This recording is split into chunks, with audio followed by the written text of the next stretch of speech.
Woo! Hey! Aloha, aloha everyone. Aloha kakaya kakako. Kolomana ko uyanoa. No way anai mai au. So thank you so much for taking time this morning. I love to start the day with a talk. Normally talks are at the end of the day, but at the beginning of the day we can get excited, we can get motivated, and then we have the whole day to go do something about it. So I'm absolutely thrilled. I have a very, very strict timeline, which means I'm going to probably go way over time, but I won't. I promise. I promise.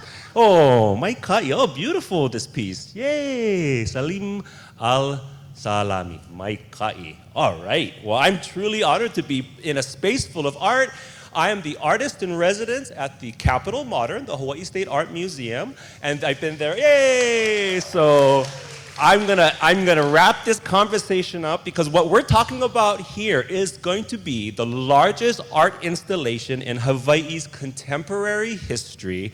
And I would have been worried if I was doing it by myself, but I'm not. I didn't. I've had over 3,500 members of the community involved in the creation of this work, and I'll be talking more about it, but it is capital P public art. We're not just there to see the art, we're there to be the art. Yeah, we give, there's been major art movements throughout space and time. You know, we've had all kinds of different movements, but one of the most dangerous, the most evocative, and the most wonderful is when we give the brush to the community. And that's what I had a chance to do. So, this is the Capitol Pools Commission, and it starts about 24 years ago. So I was invited to be on board the Hi'ialakai. It was a NOAA scientific vessel, and we sailed, and I was the artist on board, and we were on a once-in-a-decade trip to visit every island and atoll up into Papahanaumokuakea. Oh my goodness. I might actually still be there. What you are looking at might be a phantom projection of myself because it is such a profound experience to know where the sun goes after it kisses the horizon. Yeah, we sailed past Kauai, past Niihau. We stayed overnight on Nihoa. Then we went to Mokumanamana, Pearl and Hermes, La Perouse Pinnacle, Turn Island, French Frigate Shoals, La Perouse Pinnacle, which is what we're. Is this? Wait. No. This isn't La Perouse. This is Gardner Pinnacles. This pinnacle you see here, at a distance, when we're coming up to it, we got off on the Zodiac. We launched from the main ship. And you just see this blinking on the horizon. And it's like, what is this white light? You get closer, and it looks like 3 or 4 city buses piled up one on top of the other, and they're sticking up out of the ocean. And the ocean is just like slapping it. Bam! Sending this water right up into the air, and you just go, oh my God. And the scientists on the ship were like, that outcrop is all that remains of an island that was twice as big as the Big Island. That islands have risen out of the ocean and have disappeared, and we never got to know them. Yeah, we never knew those mauna. We never knew all those beautiful forests and gulches and valleys. But somehow I feel like we were all there. And there's something really quite profound about that experience. We traveled then up to Midway and back again, and the whole time, now I had like 75 slides ready for this talk, and they said, oh, you gotta choose 10. So I said, oh, I gotta make composite images then. So the whole time there, I was painting, and like I had to lodge myself in. See, this is why I'm only supposed to be like 2 minutes per slide, but I had to like wedge myself into my little cabin, and I had to try to paint what a ship doing like this. And the water, my acrylics working like this, yeah? And I was using a little bit seawater from everywhere I was going, but I worked on 16 paintings, 12 by 12 inch paintings. I worked on them all at the same time. So every island I went to, I touched all of the paintings. And I go to the next atoll, I touched all the paintings. Okay, the last thing I'm gonna say about this is that, had plenty of interesting stuff, but traveling over Pearl and Hermes, huge lagoon, I was looking down and I said to myself, That blue, got it. That is vanilla shave ice blue, and that is not supposed to exist in nature. And yet, I was like, how am I gonna paint that? There is no color for that. I cannot buy that color in the store. I'm gonna have to dream up a way to create that color. And so there's like 15 more of these paintings, and I don't have time to show it because I'm gonna move on to the next slide. I've had a chance to travel right across the Pacific, and it has been an amazing adventure. Hey, Jasper, hello. Maybe I pushed the wrong button. Sorry. Good guy, Jasper. Let me talk a little bit about Jasper Wong right now. Let's see. A video with Jasper. Yay, Jasper. Okay, let me see. Is this backwards? This is forward. There we go. Oh, and there's Jasper again. Now,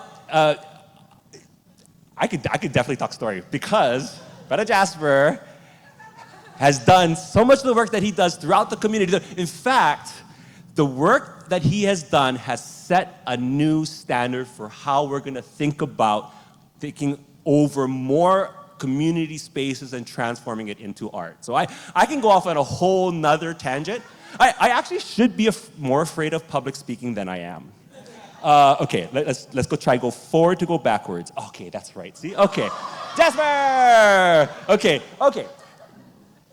The other image you saw, that was from Tahiti. So I was invited to be an artist to help to create a graphic novel to walk in the footsteps of Robert Louis Stevenson, who's a really interesting character. He actually became kind of hoa of our, he became connected with Queen Liliuokalani and King Kalakaua. There's some pretty famous photographs of them sitting together, talking stories. But I was invited by the University of Edinburgh as a Native Hawaiian artist to retell some of the stories that he wrote about while he was in the Pacific and spent a lot of time in Samoa and time in Hawaii.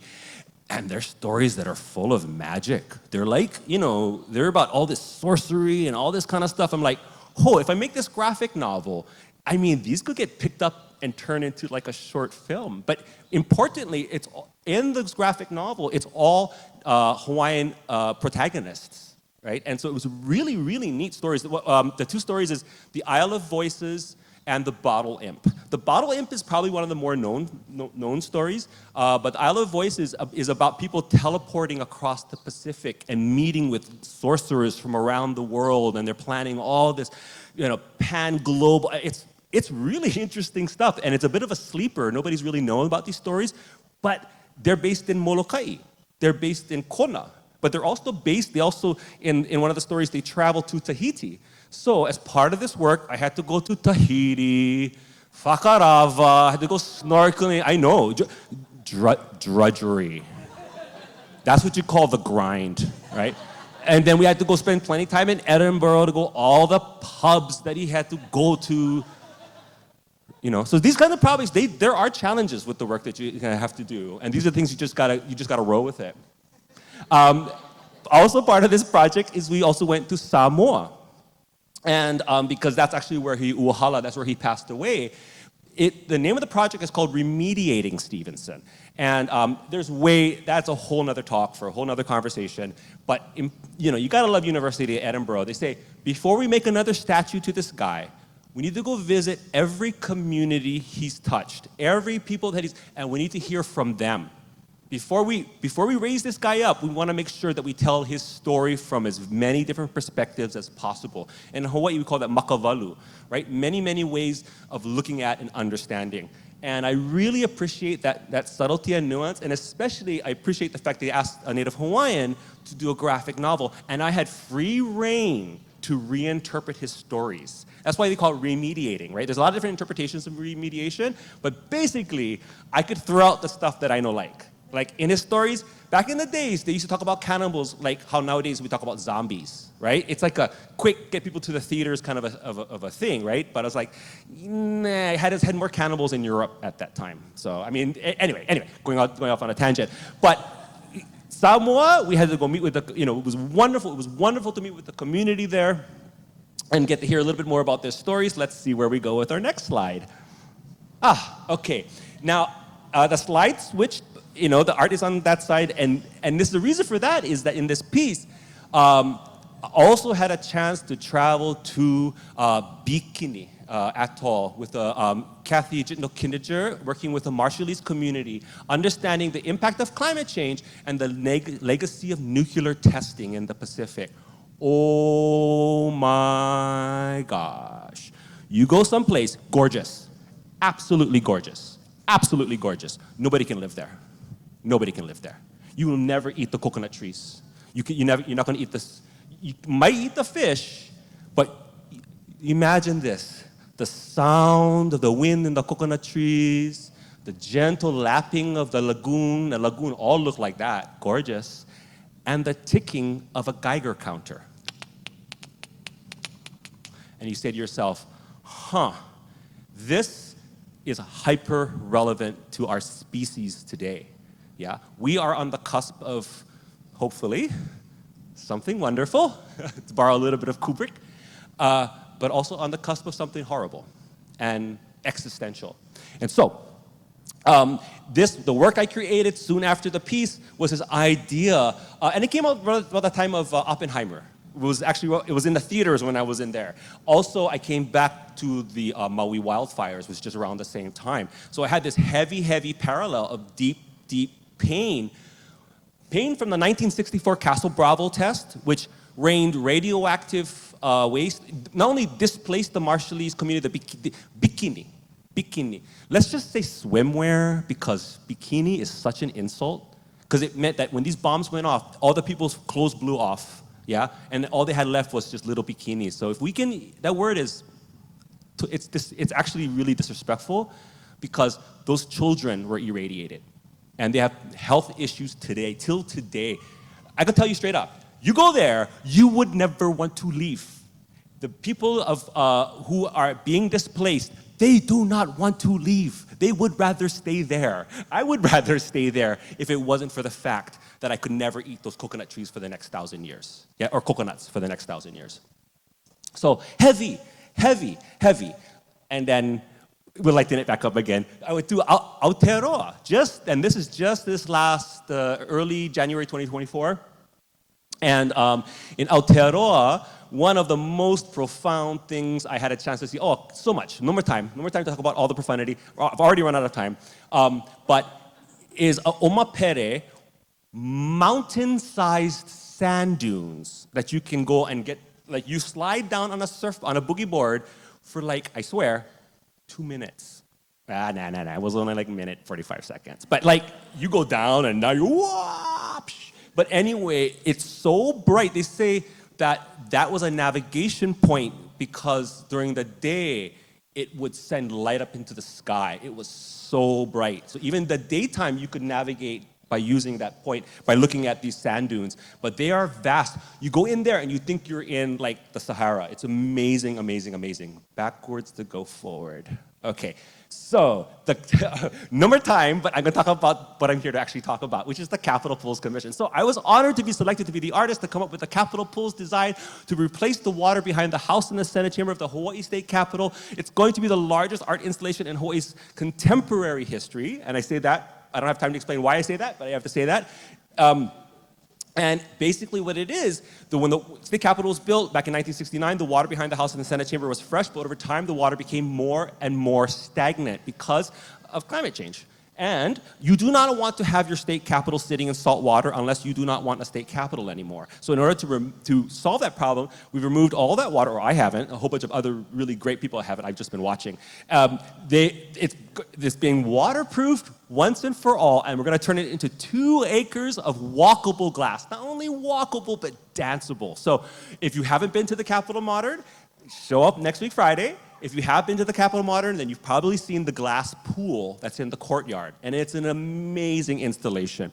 I created the design, and I think part of the reason why I was selected was I was probably the most enthusiastic and noisiest and obnoxious of the folks, and I promised to invite community to be a part of the project. And as you might know, 5-second little plug, I was able to lead a small team of artists to paint the Plumeria Lei mural that goes right around the state capitol right now. You can drive by and you don't have to wait till 2007 when this is going to be installed. And we had 100 volunteers and 24 hours, well, 3 8-hour sessions. And we painted probably what was the largest plume relay in the world, I think, who knows. But it was really, really, the idea that you can engage community, people who normally wouldn't consider themselves artists, to be a part of the creative process. And so I start with these earthy tones, and I wrap water around it. And so basically, this was my underpainting.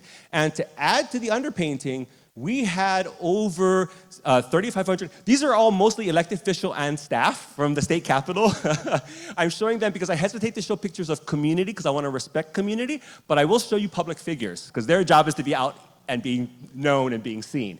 But I got a whole bunch of elected officials to make marks on these canvases, a whole bunch of them. So we talk about supporting the state, the arts in the community. We say, hey guys, look outside.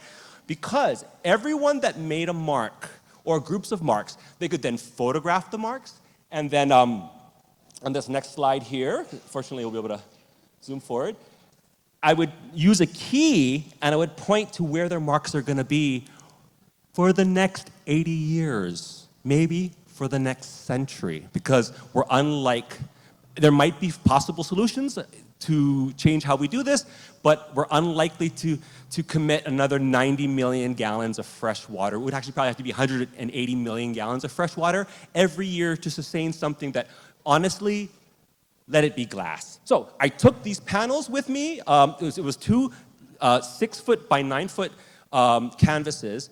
All the kids that came to the museum, they made marks on the canvas. The community, the youngest we had was 2-month-old. The eldest we had was a kupuna from Papakolea, 98 years old.